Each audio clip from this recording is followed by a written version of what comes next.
ladies first না বাবা ladies কেতিয়াও ফাৰ্ষ্ট হ'ব নোৱাৰে আৰু কেতিয়াও ফাষ্ট হ'ব নোৱাৰে নমস্কাৰ মই দীপক মেধি হয়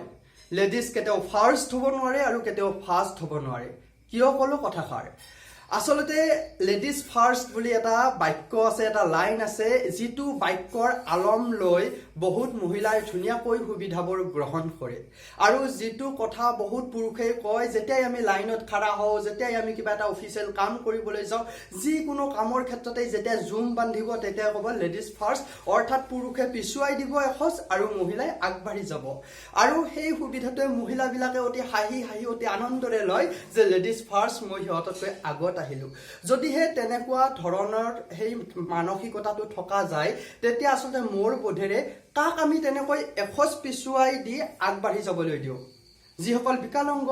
যিসকল শাৰীৰিকভাৱে বিশেষভাৱে অক্ষম বুলি ক'বলৈ ভাল নালাগে এটা ধুনীয়া শব্দ আহিছে বিশেষভাৱে সক্ষম যিসকল দুৰ্বল যিসকল অবলা আগৰ ধাৰণাটো আছিল লেডিজ ফাৰ্ষ্ট কাৰণ লেডিজ বুলি ক'লে মহিলা বুলি ক'লে অবলা নাৰীৰ ভূমিকাটো মনত আহিছিল নাৰী মানেই যেন অবলা বহুত এই পুৰুষতান্ত্ৰিক সমাজখনত নাৰী মানেই অবলা এই কনচেপ্টটো আছে বাবে লেডিজ ফাৰ্ষ্ট কাৰণ অবলাসকলক আগত যাবলৈ দিয়ে কিন্তু মোৰ বোধেৰে কোনো এগৰাকী নাৰীয়ে অবলা নহয় আজিৰ প্ৰেক্ষাপটত আজিৰ দিনত আজিৰ তাৰিখত এই মুহূৰ্তত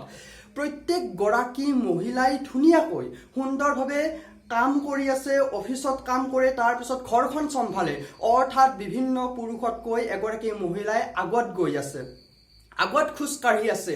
আৰু কম্পিটিশনৰ যুগত আজিৰ যুগত এটা পদবীৰ বাবে মহিলা পুৰুষ সমানেই টক্কৰ দি আছে আৰু সেই টক্কৰৰ মাজত মহিলাই সেই পদবীটো দখল কৰে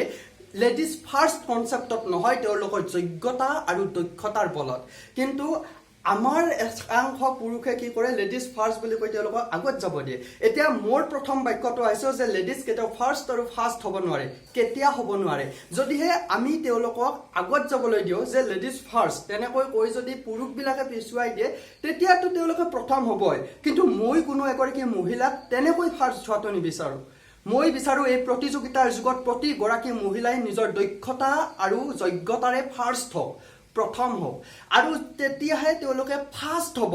যেতিয়া তেওঁলোকে প্ৰতিযোগিতাত নামিব যেতিয়া তেওঁলোকে 10 জন পুৰুষৰ লগত কান্ধত কান্ধ মিলাই খোজ কাঢ়িব তেতিয়া তেওঁলোকে ফাৰ্ষ্ট হ'ব অৰ্থাৎ বেগী হ'ব তীব্ৰ বেগী হ'ব এতিয়া যদি আমি সকলোৱে ৰাস্তাটো এৰিয়ে দিও তেওঁলোকে লাহে লাহে গলেতো ফাৰ্ষ্ট হ'বই গতিকে তেওঁলোকে ফাৰ্ষ্ট হোৱাৰ প্ৰয়োজন নাথাকিব আচলতে এই ধাৰণাটোৱে লেডিজ ফাৰ্ষ্ট এই ধাৰণাটোৱে আচলতে আমাৰ মহিলাসকলক আৰু বেছি যেটো ফাৰ্ষ্ট হ'ব লাগিছিল সেই ফাৰ্ষ্টৰ পৰা অলপ দূৰত ৰাখিছে এই ফাৰ্ষ্ট কনচেপ্টটো হ'বলৈ দিয়া নাই সেইবাবে মই কওঁ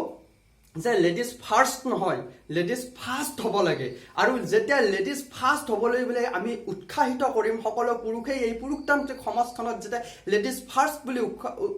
বুলি আমি উৎসাহিত কৰিম তেতিয়া কিন্তু সেই মহিলাসকলে সঁচাকৈ ফাৰ্ষ্ট হ'ব ফাৰ্ষ্ট নহয় ফাৰ্ষ্ট আৰু যেতিয়াই ফাৰ্ষ্ট হ'ব এদিন নিজক নিজে তেওঁলোকৰ যোগ্যতা আৰু দক্ষতাৰ বলত তেওঁলোকে ফাৰ্ষ্ট হ'ব গতিকে ধাৰণাটো ভুল নুবুজিব মই কোনো মহিলাৰ অধিকাৰ বঞ্চিত কৰিব বিচাৰো অধিকাৰৰ পৰা বঞ্চিত হোৱাটো নিবিচাৰো প্ৰত্যেক গৰাকী মহিলাই মোৰ বাবে মহিয়সী হোৱাটো বিচাৰো অবলা হোৱাটো নিবিচাৰো এগৰাকী মহিলাক মই মহিয়সীৰ ৰূপত চাব বিচাৰো অবলাৰ ৰূপত নহয় আৰু যিসকল মহিলাই আজিও কয় যে যেতিয়াই কৰবাত লাইন পাতিব তেতিয়াই এজন ধুনীয়াকৈ পুৰুষ আছে যদি আগত তেতিয়া ক'ব দাদা লেডিজ ফাৰ্ষ্ট গতিকে মোক আগত যাব দিয়ক আসলতে সেই মহিলাগৰাকীয়ে এটিটিউডত ক'লে লেডিজ ফাৰ্ষ্ট বুলি কিন্তু তেওঁ আসলতে আমাৰ গাঁৱৰ যদি এগৰাকী মহিলাই সেই কথাখিনি ক'ব লাগে ক'ব মই মহিলা মানুহ মোক আগত যাব দিয়ক হে তাৰ মানে কি সেই লেডিজ ফাৰ্ষ্ট বুলি কৈ আসলতে কৈছে যে মই অবলা মই মহিলা মই দুৰ্বল গতিকে মোক আগত যাবলৈ দিয়ক গতিকে সেই কনচেপ্টটো বাদ দিয়ক লেডিজ ফাৰ্ষ্ট নহয় লেডিজ ফাৰ্ষ্ট আৰু যেতিয়া লেডিজ ফাৰ্ষ্ট হ'ব তেতিয়া ফাৰ্ষ্ট হ'ব আৰু মই যিমান দূৰ জানো মহিলাক যিমান দূৰ জানো মই মহিলাসকল অতি শক্তিশালী দক্ষ আৰু তেওঁলোক যোগ্য যিকোনো ক্ষেত্ৰতে যিকোনো প্ৰতিদ্বন্দ্বীক যি পুৰুষ যিয়েই নহওক তেওঁলোকক সদায় তেওঁলোকে কান্ধত কান্ধ মিলাই সেই প্ৰতিযোগিতাত অৱতীৰ্ণ হৈও তেওঁলোকে ফাৰ্ষ্ট হ'ব এদিন পাৰিব আৰু পাৰি আছে যেহেতু মহিলাৰ ৰাষ্ট্ৰপতি হৈ গৈছে মহিলা ৰাণী আছিল মহিলাই আজি অলিম্পিকত গৈছে মহিলাই নেশ্যনেল এৱাৰ্ড লৈ আছে মহিলাই প্ৰত্যেকটো কাম কৰি আছে নোবেল বঁটা পাইছে গতিকে মহিলাক আমি কিয় অবলা বুলি ধৰি লম মহিলা মোৰ বাবে অবলা নহয় আৰু যেতিয়া কোনোবা মহিলাই কয় যে লেডিজ ফাৰ্ষ্ট মোক আগত যাব দিয়ে তেতিয়া কিন্তু মই মহিলাক সিটখন এৰি নিদিও বা মহিলাক আগত যাব নিদিও বা কেতিয়াবা সন্মানৰ খাতিৰত যাব দিও হয় মই ৰেসপেক্ট কৰো মহিলাক তাৰ বাবে মোৰ যদি মনত সন্মান আহিছে তেতিয়া মই যাব দিছো কিন্তু যদি সেই মহিলা গৰাকী সম্পূৰ্ণ সক্ষম আৰু সেই মহিলা গৰাকী যদি সুন্দৰ